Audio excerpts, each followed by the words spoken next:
Bulan Rajablah Kangjeng Nabi di Isra Mi'rajkeun. Lain sembarangan bulan dipilih ku Gusti Allah di bulan Rajab Kangjeng Isra Mi'raj. Sebab Rajab adalah syahrullah, bulan Allah. Syaban syahru Nabi, bulan Nabi Allah. Tapi bulan Ramadan ke syahru ummati. Jadi Rajab julukanana syahri cek Allah. Kangjeng Nabi gabejaan syahrullah, bulan Allah. Mantap Kangjeng diberangkatkeun minal masjidil haram ilal masjidil aqsa, aqsa ka sidratil muntaha. Mukalamah jeung Allah cuman urusan Kangjeng jeung Allah teman. Oleh-olehna lamun ti Bandung peuyeum Bandung, lamun ti Cililin wajib Cililin, Garut dodol Garut atawa embe Garut, anu capang teh tandukna memeh batur nyana heula dihajar jegung.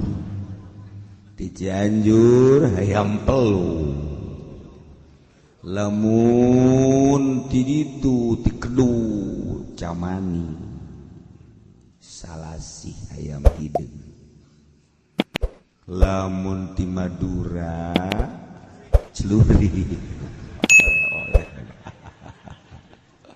lamun ti Bali goyang Bali. Taye oleh-oleh Isra Mi'raj adalah sholat. Dengan sholat urang bakal kapanggih jeung Allah. Tahajud di bulan Rajab naon bae cenah kiai nu kudu digawean atuh terserah ente. Dek naon ente rencana? Eueuh cenah teu boga rencana. Emang paul ente mah. Boga rencana-rencana.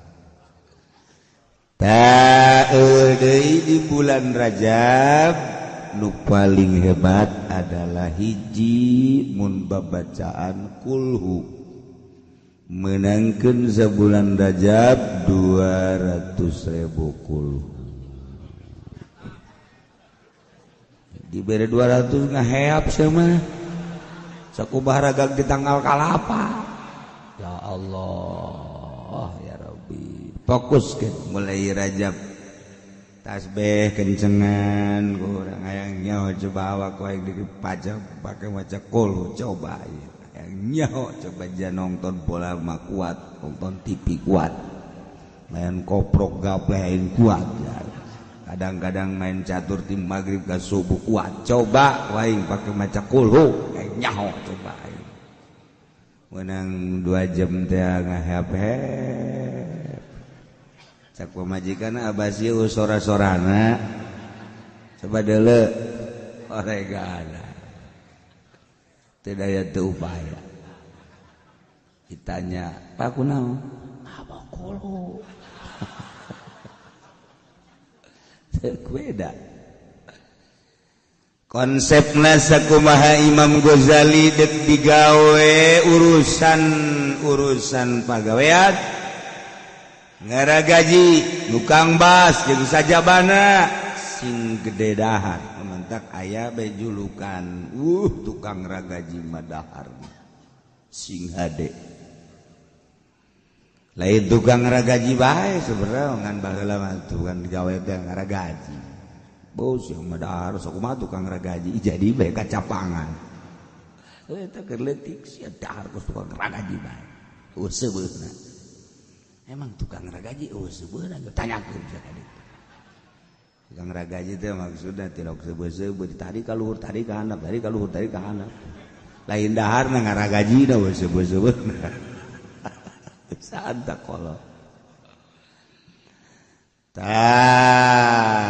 tapi lamun deuk ibadah beda. Deuk ibadah mah ulah seubeuh teuing beuteung. Digawe kudu seubeuh beuteung. Deuk ibadah ulah seubeuh beuteung. Sebab cek Imam Ghazali deuk igawe nu dipetakeun adalah tanaga patali jeung awak. Tapi atuh awakna kudu dikuatan. Tapi deuk ibadah rohani ruh.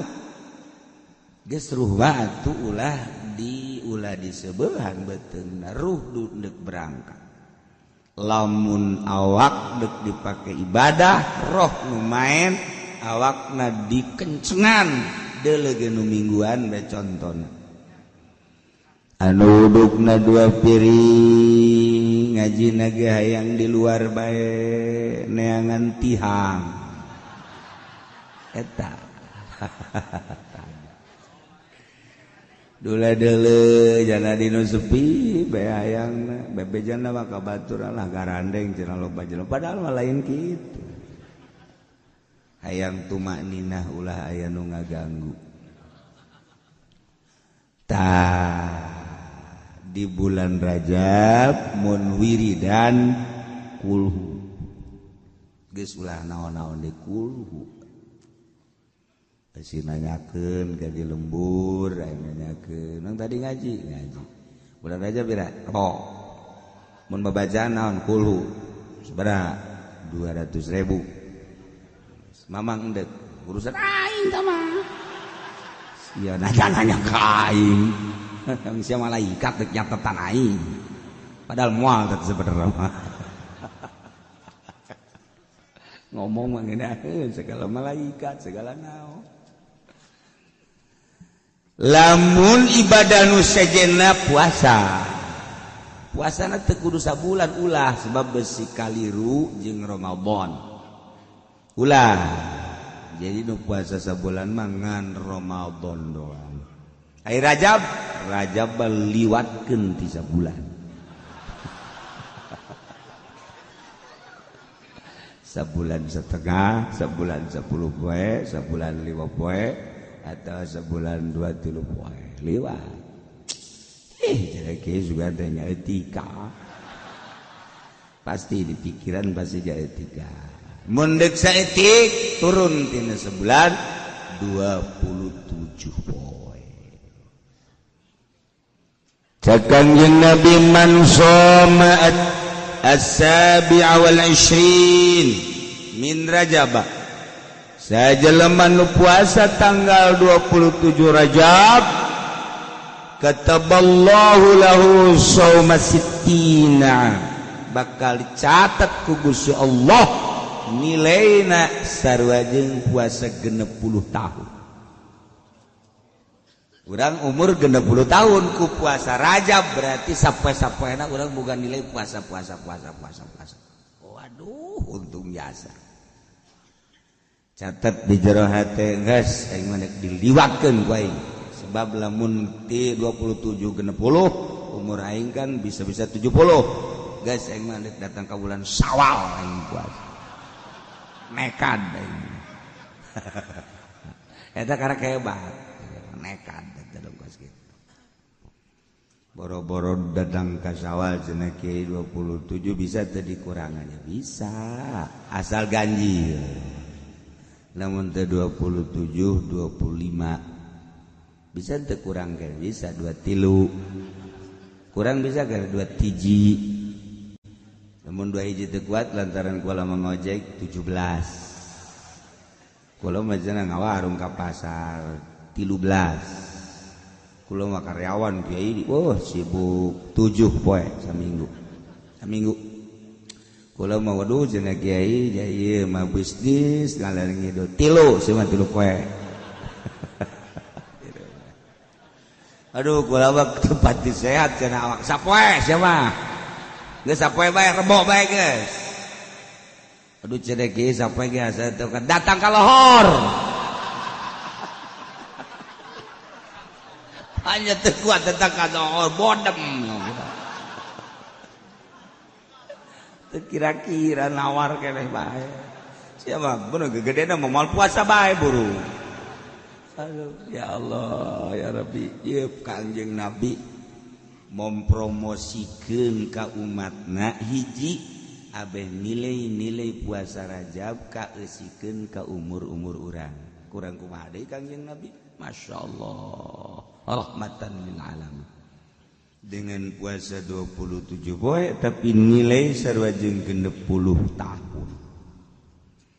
Nomor kaduana Kangjeng Nabi mempromosikeun di bulan Rajab teh julukanana Syahrullahil Asam. Jadi eueuh perang di baheula ge bulan Rajab mah pake ibadah ka Gusti Allah. Masyaallah. Kiai carana kumaha carana puasa sunah mah beda jeung puasa fardu. Puasa fardu mah kudu metingkeun niat, mun teu niat teu penting teu jadi. Puasa sunah mah jadi Senin, Kemis atawa Rajab. Urang geus nyaho bo teh tanggal 1 Rajab deuk puasa aja ti kuari eta mah ngazam pan lain niat. Kudaon malam merboreup HS hudang-hudang jam 7.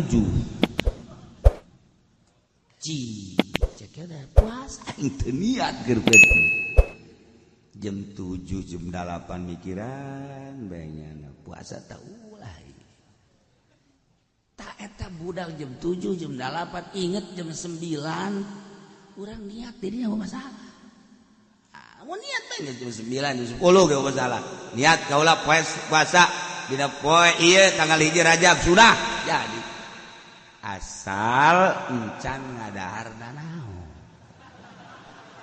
Encan ngadahar naon bisa didiata. Kumaha lamun poe jam 7 ngawuduk, ngawuduk ngupat, aja ngopi segelas ngerokok. Karang inget tanggal 1 Rajab niat puasa bodem teman. Ya puasa geus bohong. Puasa geus jebeg. Teu bisa. Syarat can ngadaharna naon, can minum. Nah ieu bisa diniatan ku urang puasa. Sarua jeung nu ti peuting niat. Geus dicaritakeun puasa sapoe-sapoena ganjaranna geus sering, ieu mah 27 bae urang ngadoa ka Allah. Mudah-mudahan urang kabehan dibere sararehat, dibere daek ngalaksanakeun ibadah ka Gusti Allah. Boh puasana boh mazakulhuna eueuh deui nu diharepkeun iwati hayang menang ridho Allah Subhanahu wa ta'ala. Mudah-mudahan urang kabehan dipikari ridho ku Gusti Allah. Lamun Allah geus ridho radhiyallahu anhum wa radu'an zalika liman khasya rabbah. Di akhirat urang di bawah bendera Kangjeng Nabi urang, Kangjeng Nabi Muhammad sallallahu alaihi wasallam. Komo nu geus kolot boa datang boa moal ka Rajab hareup. Bahkan pemajikan lagi geus ngomong bae, bapak lu kayaknya nggak nyampe. Nak, abah nggak nyampe kayaknya ke Rajab depan. Cak anaknya jangan-jangan Rajab mak. Syawal juga tahu. Kelihatan dibengek begitu. Jadi boro-boro malaikat anak-anak lagi guys, ada tedelean lain deui. Quran udah nggak kebaca. Kalau baca Quran aja pakai kaca. Tapi kalau lihat cewek mah bapak aja enggak. Kayaknya matanya cekas kalau lihat cewek mah. Bapak lu memang begitu dari dulu. Jelalatan. Matanya 2 keranjang matanya. Maca Quran mah jangan kaca kade tasal kaca teu kabaca henteu deui. Heran ini awewe mah keur make kaca ge kaca dibuka. Kaca dibuka tolol bae eta. Masyaallah aya kos kitu eta jelema eta. Nah, iyalah urang geus datang ke bulan Jumadil Akhir. Sigana urang nu nambahan umur teh nambah padahal ti jatah orang murah namun di bulan Rajab ieu umur urang geus aya 59 sedengkeun umur urang jatahna 60 berarti tinggal satahun deui lamun umur urang 60 tahun ti Rajab kuari nu bakal eta adalah 50 tahun 11 bulan berarti sabulan deui 59 tahun 11 bulan lamun pas Rajab bakal ngapae Rebo umurna 60 kuari umurna 59 tahun 12 kurang 3 poe jadi berarti pas Rajab geus gerane leuan kuburan ayo silaturahmian babaturan ampura emang enak aja payah sana aing Rajab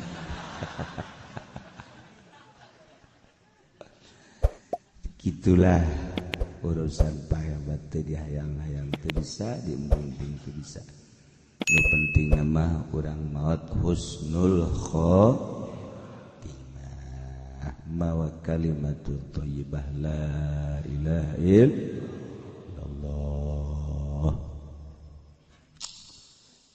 kula masuk ngabayang-bayang beu lamun jelema maot kafir angkleng-angklengan di neraka di kulub wateswanganna masyaallah terus harapan kana dikaluarkeun nu maot kafir bawas maot musyrik murtad munafik naudzubillah min ai kitu bah mawa iman sanajan dikulub disate dikerebek-kerebek aya harapan jaganing gitu tapi lamun murtad musyrik kafir munafik naudzubillah min dzalik geus dikuncian lawang neraka nyana terus harapan gogolotrokan bayangkeun coba masyaallah bantak jaddidu imanakum bila ilaha illallah perbaharui iman dengan baca la ilaha illallah unggal baca salat tilu baca jang tajdid supaya iman anyar deui sebab jelema biasana resep kanu anyar gitulah kita hangkan Zaid garong begitu nu digarongna adalah Khalid setelah benang ku negara disidang di meja hijau di kejaksaan ternyata aya pangampura ti pihak korban Khalid bae dibunuh ku Ki Zaid keluarga Khalid ngampura kan bisa dua jalan kamari ge bisa langsung paehan deui bisa dihampura dengan bayar dia satu keluarga korban guari mangampura bila balasan pembunuhan nusok disebut kisos dengan membayar diat atau wajib ngaluarkeun harta kisosna wasaqotol kisos bunuh Ki Zaid eta keur carita kisos kan cek tadi ge wa qatlul qati' yughallabu fihi ma'nal qisas wa fi qaulin al-had geus lamun urusanna qisas bisa diturunkeun tina dibunuh karena bayar diat tapi lamun had teu bisa Mentek ketika dihukuman di sebuah negara bahwanya adalah kurudihan itu teu bisa pakai dibayar ku harta dia teu bisa mantak wayuk lalu hadan jihad lamun memang ieu urusanna had mah had bae tergantung kumaha negara namun negarana negara Islam negara urang mah lain negara Islam. Negara Republik Indonesia berdasarkan hukum Pancasila KUHP. Pek bae dek kumaha ge aya aturan-aturanna ieu mah keur nyaritakeun tentang hukum Al-Qur'anul. Lantas di urang teh dihukuman kos kitu atuh bangga sadaya-daya nyanggakeun ka inohong-inohong. Anu dilalu nah make jeung teu tertarik kana hukum Quran tinggal kitu bae acenah menang kesepakatan bangsa atuh mangga bae ya urang mah sapira rakyat jelata teu daya teu upaya cenah kumaha lamun di hukum Al-Qur'an tegakkeun ya alangkah bungana sebab nu bakal dibunuh nyana ya urang henteu atuh korupsi henteu mehan teu atuh indah oi urang mah. Masya Allah indah wa inaun wallahu a'lam nu bantak embung make hukum Al-Qur'an negara kasieuna korupsi potong sieun bodoh deh sieun urang rakyat teu sieun teu aja make hukum Quran non ni indah aca dan teu bake hukum Al-Qur'an atuh sabodoh nya ente-ente nu ngalaksanakeun kecenah di akhirat iya di akhirat nyana teu aing mah kasalorga kabeh cara kos kitu amat geus kos kitu bae teh dituna pamarentah mah mesti kana raraka heula mencari kieu mah bangun entengeun amat iya atuh geus percaya jasa ka Quran kumaha tuh kos gitu bae.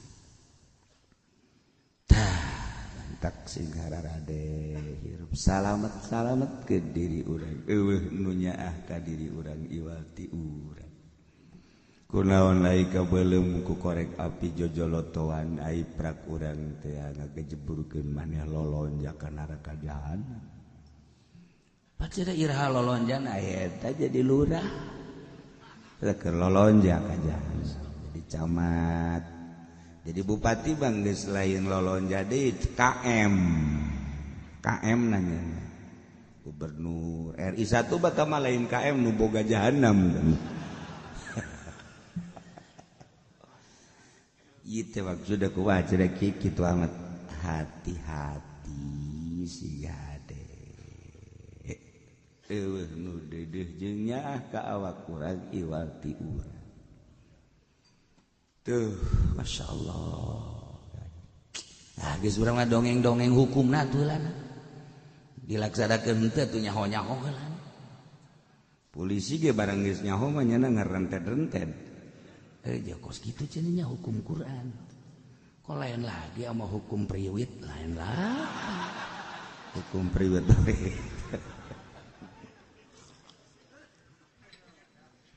Kenanya rarahon nyana deureus bae aya geus nyaho make di jalan ge kan nyana rada pilih-pilih. Oh ieu mah nu ngaji ulah ditangkep sugan we kabeleteran ganjaranna kan gitu.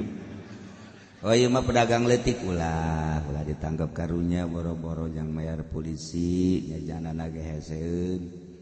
Nah, ieu mah dusugih ieu tangkep bae sanajan aya STNK aya naon tangkep bae gitu.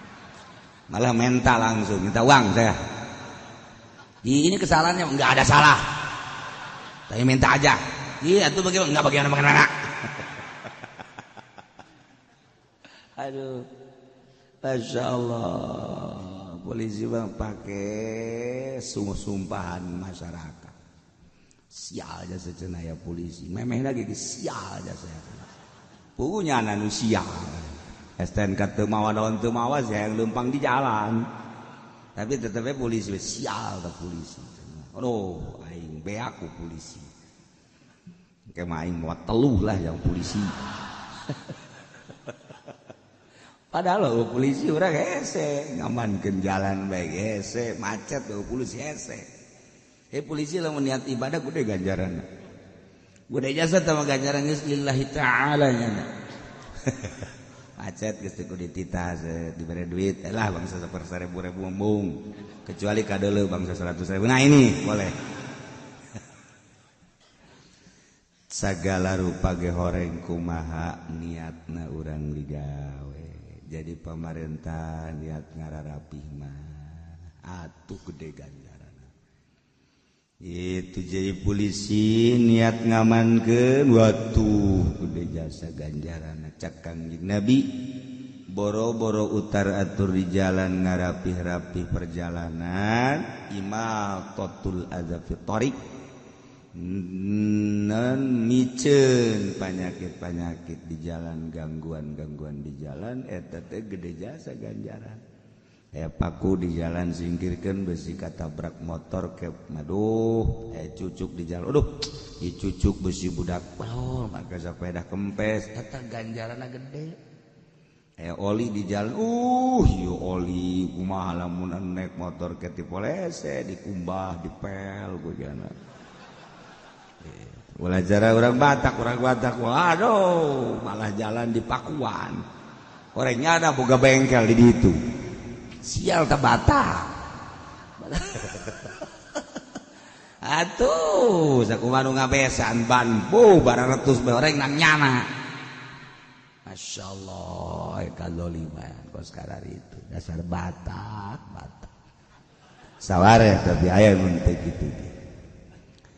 Nah, walau qatala lamun Zaid ngabunuh Nabi Muzaqqalin maka alat berat eta poila bihim itu kudu dibunuh deui sakumaha ngabunuhna nyana au biqati udin ada ngabunuh megatkeun anggawata sarua poila bihim misluh. Orang dedengean teh masyaallah gari ngabunuh teh geus puguh aya make belati make golok mah kuari mah ngabunuh dicacagan diasupkeun ka karung anak embe mah eleh diasup-asupkeun masyaallah kebiadaban jelema pohara luar biasa. Nah iya lamun ngabunuh seperti eta lakukan pembunuhan terhadap pelaku seperti eta deui bae. Di akhir zaman orang dedengan pembunuhan masyaallah. Ku gara-gara anak embe dibunuh. Gara-gara anak kotok dibunuh. Gara-gara HP ya karim HP masyaallah terbunuh. Gara-gara urusan utang piutangan seukur 100-200 ribu terjadilah pembunuhan. Ainu korupsi di negara miliaran triliunan aman-aman saja. Ya Allah ya Rabbi kosielah hukum negara anu lain make aturan Al-Qur'anul Karim. Sabodo tamanya. Urang anu boga negara, anu nyicingan negara.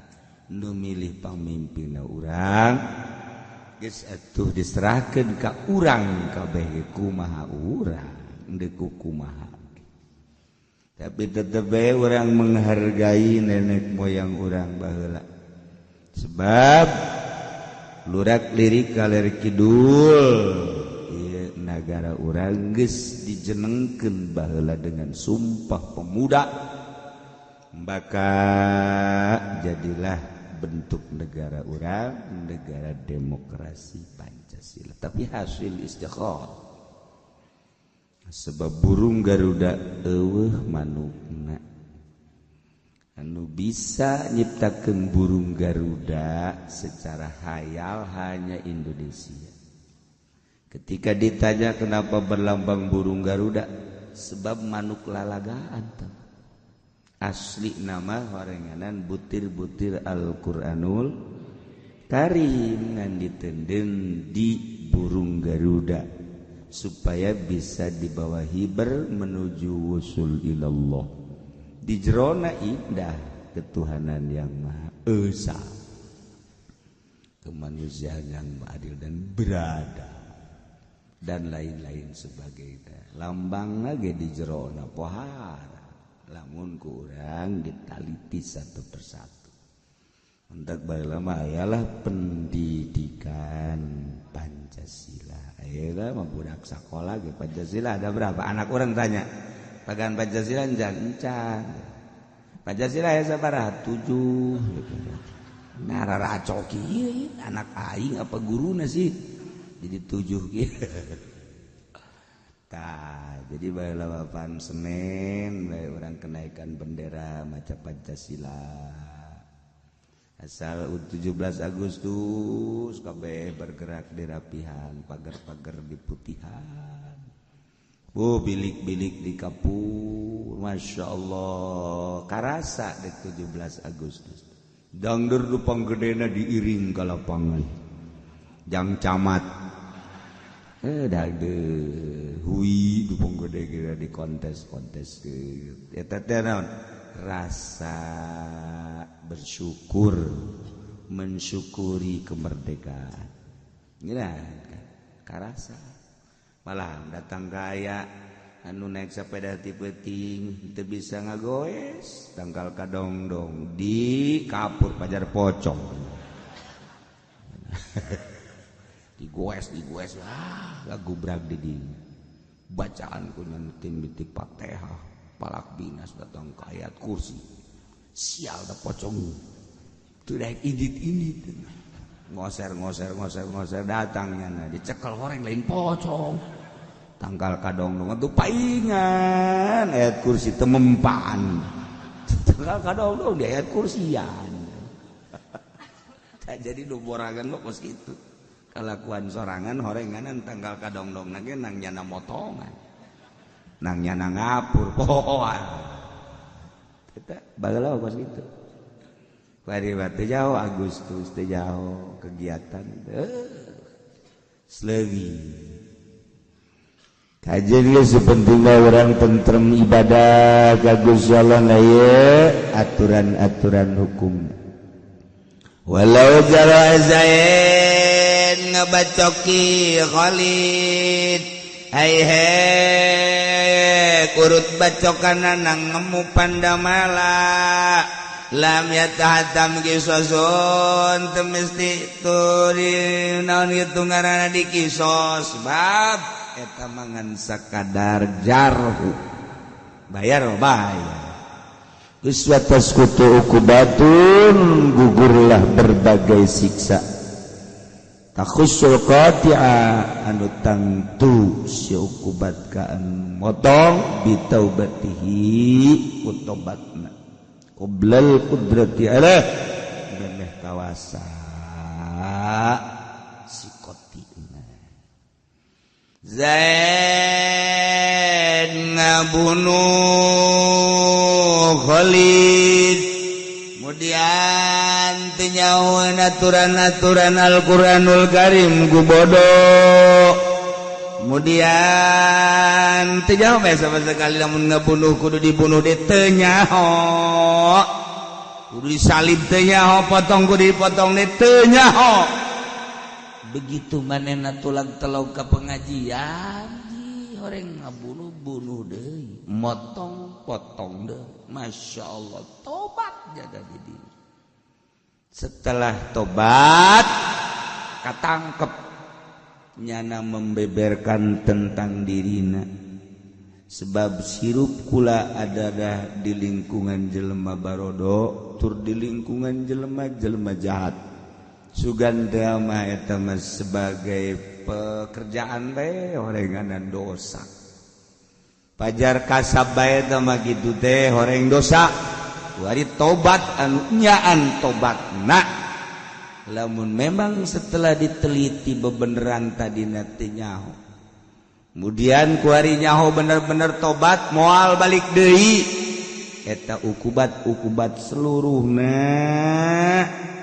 wajib dibunuh deui, wajib disalib, gugur kabeh lamun memang bener la ba'daha tapi lamun sabada kudrat dan teu jana nyahun bahwa ngabunuh-bunuh deui ajunya na ngomong kitu bahwanya teu nyaho teliti heula ternyata orang ngabohong tetap bunuh deui bae potong-potong deui bae kos-kuari informasi anu tertunda urusan-urusan syariat bahkan guari mah ilmu-ilmu nun teu kudu dibukakeun ge ilmu pergaiban aya guari mah segala rupa eueuh nu tinggaleun urang nyaritakeun politik ekonomi budaya dunia internasional aya kabeh baik dibukaan di buku maupun di HP ataupun di pendidikan universitas geus ngajeblag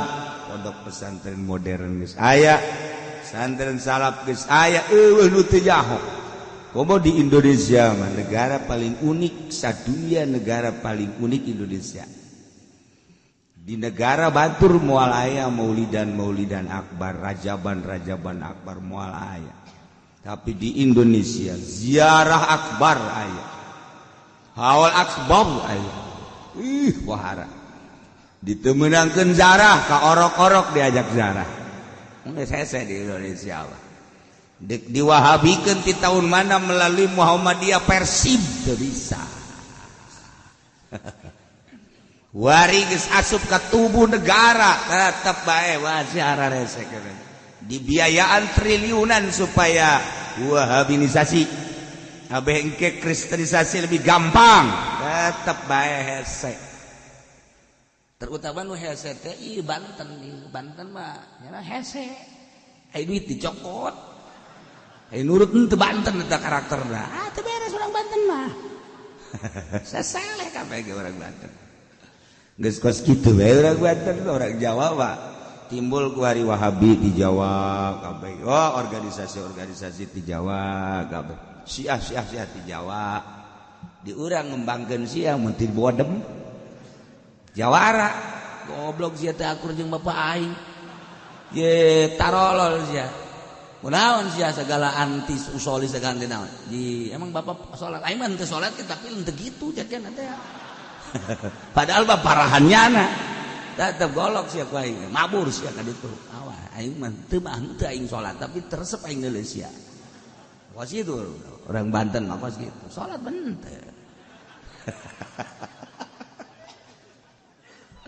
badak timbul organisasi di Banten malah aya organisasi di Banten nu aya ge jangan teu paham ilu ka NU teu paham NU ilu ka Muhammadiyah teu paham kos kumaha organisasi mantak teu jaho nyana sebenarnya dijadikeun dewan suro tapi teu jaho aya aing emang aing naon ieu jangan ada heuy sia suro suro naon goblok teu coba teu jaho geus anu mah aing mah cenah pokona mah duit bae geus kitu hese urang Banten ieu bermunculan di Indonesia lain lalagan teh bae hese nanya bae ka kiai di anu aya eta tah aya pendidikan tafsir cekeuna teh eta kumaha bagus henteu atuh ai guruna teu jelas bae ulah namun cak kiai ulah mah dibeuleum bae ku sia mah di bulan beuleum bae tereh jasa di urang Masya Allah eta kobok kiai dalam nitah beuleum dan kilang sakitu bae ge hadu bae ngamuk bae kemarin lamun diajakan demo kula kabehan sapasar kemis rungkat kabeh demo kabeh ka Jakarta geus urang cicingan ta istana ku urang kabeh sakitu ge diulah tetep bae marolos nah gitulah di Banten mah ku teu paham nanya bae ka hajat nanya di Wetan mana aya di Wetan deuk hajat nanya ka kieu cadu moal aya Bandung Garut Tasik deuk hajat nanya ka kieu moal tapi di urang mah nanya bae kieu deuk hajat muncak kieu ulah atuh di zaman teu henteu gara pae anu geus teu naon hujan los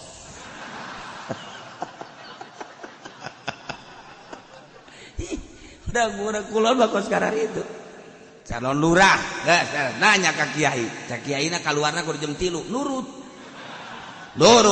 aja teu menang jalan hareup jalan tukang nurut sia kudu kurubusan ka kebon nurut bae awas jangke awas sia jangke lamun naik ka panggung ieu kopeana palang gede palang tungtung nama kurubusan ongko kopeah malang ongko menang teu